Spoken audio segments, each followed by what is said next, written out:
Hey guys, it's Tim and Brandon here with the Hindle team with your Seller Saturday. This week we're going to be talking about the three major pricing strategies you might want to employ when selling your home, as well as some tips and tricks and the importance of a first impression, just to help you figure out exactly what to do when you are potentially selling your home as well.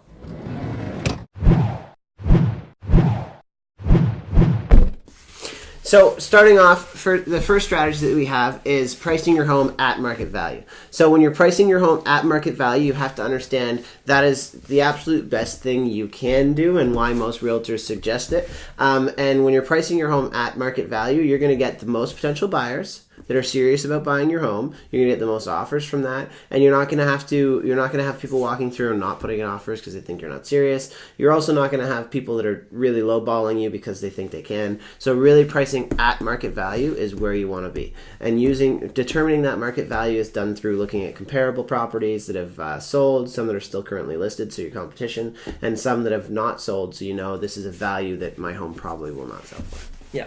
Now, as you guys might have guessed by this point, the second strategy is actually pricing your home below market value. This can be a good strategy if you've got a very hot market where you've got a lot of people coming through with interest in your home. These people are typically going to bid on your house knowing that it's listed low, at which point they're probably going to be putting in very competitive offers and trying to drive up the price between each other, trying to outcompete each other and get the home for themselves because they enjoy it. It can be kind of useful to use this strategy in the hot market, like I said, because people realize that this is a great value and it's really going to drive in a huge amount of people in comparison. Unfortunately, some people also might not consider you serious because of it and might not be willing to entertain because they don't feel like getting into a bidding war with other people. So, it's kind of a risk and reward thing. It might work out, but there's also some risk involved to it. Yeah, and you know what? If your realtor comes to you with a strategy where it's pricing below market value, just make sure you understand fully why they're coming to you with that strategy before you brush it off, because it might work really well in the market you're in. But make sure they also tell you everything that could be possibly involved with doing that. So stuff like bully offers that might come in, anything like that. You want to make sure you're getting all the information possible and putting a plan in place ahead of time. So the last of the three main pricing strategies before we go into the tips and tricks is pricing above market value. So when you price your property above market value, typically this is done with people who don't need to sell their home right away or think the value's higher than what the realtor might suggest or the comparables are showing for whatever the reason is. Maybe your house is really that outstanding, stands above the rest and you think it's worth more. So then it's pricing your home above market value. You can do it. Just make sure when you're doing that, you have a plan in place. Because if you price it above market value, you want to make sure that you still have the buyers coming through that are going to buy your property. So the first 3 weeks are really that main spot that you want to be focused on and making sure that you have as many potential buyers coming through, because that's when the serious buyers are there, are the first 3 weeks of your listing. The buyers that are looking for your property when you go to sell it are the ones that are already on the market before you buy it. So when you is before you sell it, sorry. So when you do that, you want to make sure that you've got a plan in place to drop the price to still get those buyers in the first 3 weeks.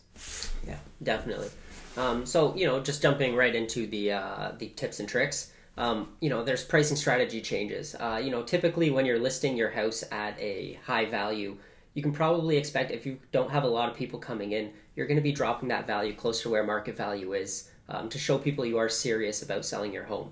If your house is worth, let's say, $750,000 and it's listed at $825,000, people are probably going to be skeptical about whether or not you're actually trying to sell your home or if you're just trying to feel out the market. But as soon as you start putting in that price change, it lets people know you might actually be willing to entertain offers that are potentially a little lower, or they are willing to negotiate and come down a little bit in their price.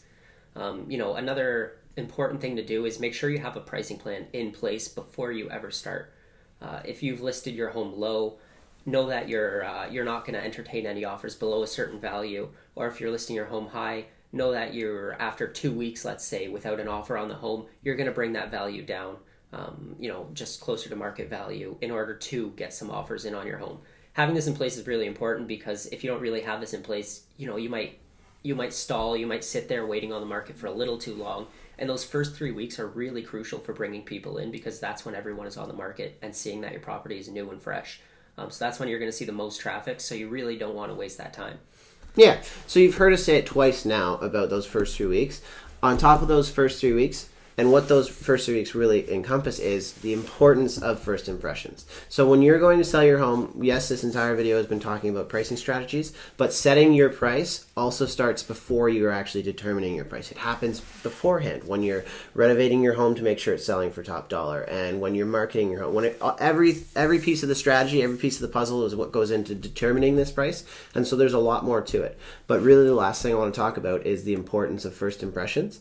So with first impressions, you've got 8 seconds. So we call it the 8x3. You've got 8 seconds, 3 separate times, okay? So you've got 8 seconds when they see it online. Your listing needs to stand out online to that person. Part of that is the pictures and the marketing and everything else you're doing, but it's also partly the price. Right? Because if someone's looking through it, like as Tim said, in terms of pricing for searches, for instance, you want to make sure it's standing out to them. So pricing something at $699.99, right? So pricing something right under that $700,000 mark is great because that person sees it and they go, oh, it's under $700,000.